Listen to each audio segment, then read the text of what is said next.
What's up, boys? We're taking a look at some NBA player props in today's video. So, got a pretty good slate going on. We got some early games though, so I only have 4 player props for you guys today. Got a bunch going on. Got a research for the Patreon coming later today too. So, got a lot going on. So, it's gonna be a pretty short one with just 4 player props. But yeah, we'll go ahead and hop straight into this, man. If anyone is new, if you guys like the video, subscribe to the channel and turn post notifications. Those are the things that would help me out. So, you guys with those 3 things. But yeah, so if you guys are on prizepicks as well, go ahead and sign up. Use code DOMG when you guys do go ahead and sign up. They match your first deposit 100% up to $100. It's available in most states, so go ahead and sign up if you guys are not already. If you guys are interested, it's going to be a little bit longer intro going from here on out though, because I'm going to be recapping stuff from yesterday on the Patreon and in the video and all that stuff. So there is a skip button if you guys don't care about hearing the recap or anything like that. But the prizepicks link, the Patreon link, and the Discord links are all in the description. But so the Patreon yesterday was very, very good. For the most part, we got screwed on the power plays because I decided to double up on Mitchell Robinson, and that ended up not working out very well. So Mitchell Robinson very rarely disappoints us, but yesterday was one of those times, unfortunately. So yeah, we ended up breaking even on the power plays yesterday, but we were 6-2 on the individual player props. So that was awesome. Really happy about that. But ended up being a break-even day, so just couldn't capitalize. I think the day before we were 6-3. Today we were 6-2 and couldn't capitalize on either day. So we've been really hot, but couldn't really do anything with it. So, but yeah, yesterday on the video was not very good either. I actually took a lot of player props in the video. I took 4 out of the 5 and ended up playing them on the Patreon, and only 2 of them ended up working out. So, yeah, I mean, we were 2-3 in the video yesterday. It just did not work out yesterday. So I don't know what's going on with these early player props, but always do your own research. Because not everything stays the same as it does at the end of the day. And also, I usually recommend to wait to place your entries too, because a lot of things change from now between like an hour before game time when lineups are confirmed. So always keep that in mind to do your own research, and I also recommend waiting to enter some of your plays here. So let's go ahead and hop straight into this though. But yeah, definitely use code DOMG on prizepicks. The Patreon link is in the description if you guys are interested in joining that. But let's go ahead and take a look here at a promo going on. So you guys have to opt into this if you guys are interested. But it's a Super Bowl showcase. So I'm not 100% sure what's going on with this now. Entries must include only Pro Bowl players. Minimum entry amounts are $5.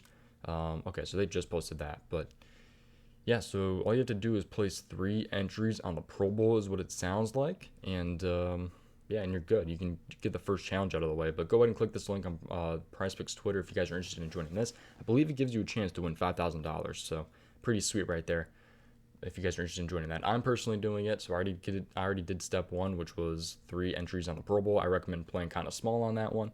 I think I literally just did like 3 $5 plays because I don't know anything about the Pro Bowl, and I'm probably not going to watch it anyway. So but if you guys are interested in joining that, another reason you guys should join PrizePicks.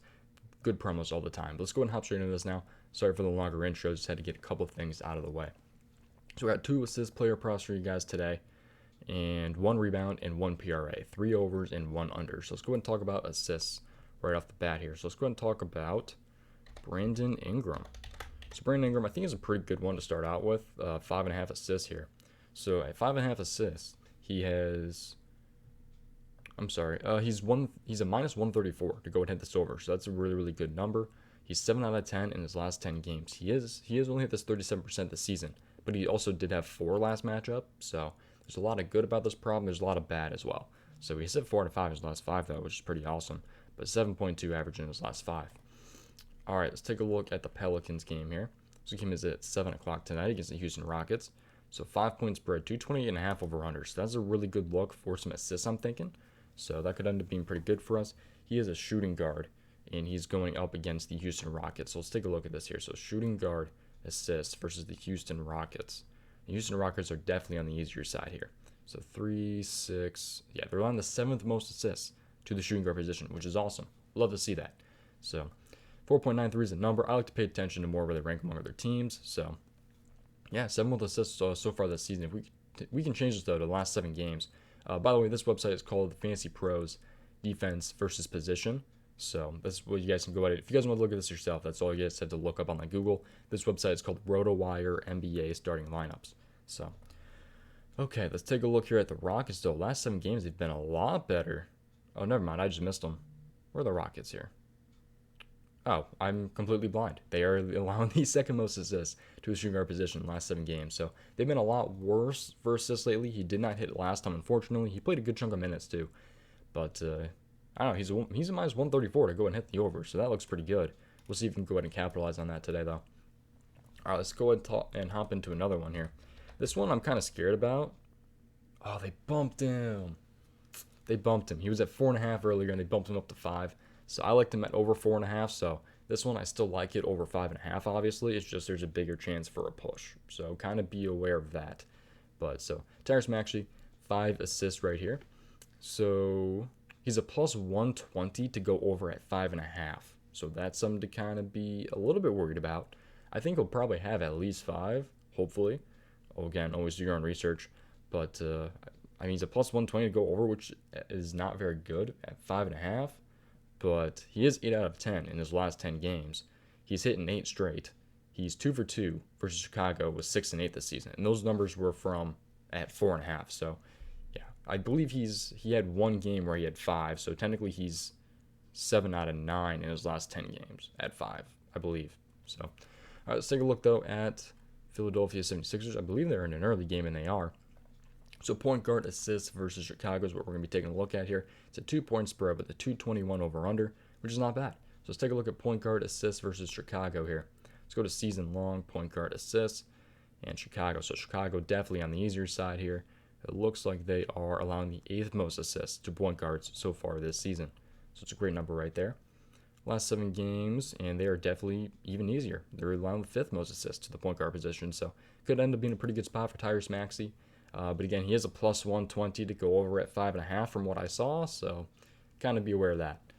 But I kind of like them a lot more at 4.5 assists, obviously, but there's just a better chance for a push now, so not exactly happy with that, but his pushes really aren't supposed to hurt you at the end of the day. So some people don't mind pushes, and some people absolutely hate them, so it just kind of depends on how you feel about pushes. But let's go and take a look at a rebound one. The one that I've taken the past couple days, at least video-wise, it's worked out pretty well. So that's Al Horford, over 6.5 rebounds. So took him the last 2 games. I think I'm going to keep riding the wave here and go with him again. He's facing Orlando today. He's averaging 8 in his last 5 games, so 3 out of 5 in his last 5. He's going to need 7 against Orlando today. All right, so he is 7 out of 10 in his last 10 games. He's a minus 124 to hit the over. He's 67% this season, and he had 12 and 8 in 2 matchups versus Orlando this season. So pretty good looking numbers right there, but we got to look a little bit more into this here. So 9.5 point spread, 215 over under. Be aware of the blowout for sure. I believe he played like 18 minutes or something like that against Detroit in a blowout. He did still hit his over. He had 10, but be aware because he only played 18 minutes in a blowout situation, and this game is a blowout situation. So be very, very careful on this one because there is definitely blowout potential. You're almost kind of hoping he grabs 7 rebounds in 3 quarters, almost. So definitely be aware of that. So we'll take a look, though, at power forward rebounds versus the Orlando Magic. So Orlando is a little bit on the easier side here, it looks like. Kind of in the middle, a little bit on the easier side. Yeah, probably kind of in the middle. 10.61 is the number right there to power forwards. He also plays a little bit of center, so we'll also take a look at center here. And center, they are allowing some of the most, 6 most rebounds to the center position so far this season. So it's looking pretty good right there. Last 7, though, for the Orlando Magic to the power forward. On the easier side, for sure, they're in the green. And to the center, they are... Actually, they're a little bit better against the center, I guess, this season. Kind of in the middle, but yeah, I mean, looks like a pretty good matchup for Al Horford. It's just, again, be aware of the blowout because there's a chance he doesn't play very, very many minutes. So definitely be aware of that, but they are allowing quite a few amount of rebounds to the center and the power forward position. So be careful with that one, but it's one that I'm kind of liking still a little bit. So didn't have to worry last time when he played Detroit, playing 18 minutes. So I don't know. Different team, though, this time. So all right, let's take a look at a PRA, and this one is going to be an under. It's going to be Jeremy Grant, under 27.5 PRA. I think this number is way too high, and I think he's in a pretty good position to hit this under. I mean, he's gone under in 4 out of his last 5, averaging 23 in his last 5 games, even with a game with an outlier at 36. So, but he's a minus 130 to go under at 26.5. He's at 27.5. So I'm liking that quite a bit. You get a little bit of extra room there, too. He's 5 out of 10 in his last 10 games, and he had 26 in his last matchup versus Minnesota. So it's looking pretty good here, potentially, for Jeremy Grant. So Jeremy Grant, power forward, going against the Minnesota Timberwolves. That's a 12-point spread, 230.5 over/under. So there's blowout potential. I'm not sure how much he plays in games where they lose by 10 plus. You can take a look on a website like props.cash. It'll tell you that. But 230.5 is not exactly what we're looking for an under. So kind of be aware of that. But power forward going against the Minnesota Timberwolves here. I'm not sure what the best way to look at PRA is here. So we'll just filter by fantasy score and take a look here. So not very many points to the power forward position, and they're allowing a lot of assists to the power forward position. So points we'll take a look at first. They're allowing the fifth least amount of points to the power forward position. Rebounds, they are kind of in the middle, I'd say. Yeah, kind of in the middle. Yeah, probably about in the middle for rebounds. And assists-wise, they are allowing the third most. So they're kind of all over the place for power forward defense is what it looks like. I'd say it's kind of like a middle-of-the-road matchup. So, I don't know. I think he's in a pretty good spot to go ahead and hit this under, but we'll see come tonight. So, I mean, he's a minus 130 at 26.5, and now they haven't bumped to 27.5, which I'm not sure I'm not sure why that is. Maybe they know something we don't. So, kind of be aware of that as well. But, yeah, always do your own research. These are just early looks. I mean, I'm recording this at 1 o'clock right now. I'm about to post this here. But, yeah, that's pretty much going to do it for today's video, man. I appreciate you watching. Good luck tonight. Hopefully you guys all have a great day and with some player props. So, yeah, that's going to do it, man. I appreciate you watching. Again, if anyone is new, make sure you guys like the video, subscribe to the channel, and turn post notifications. Those things will help me out. And I'll see you guys next time. Use code DOMG on PrizePicks. Goodbye.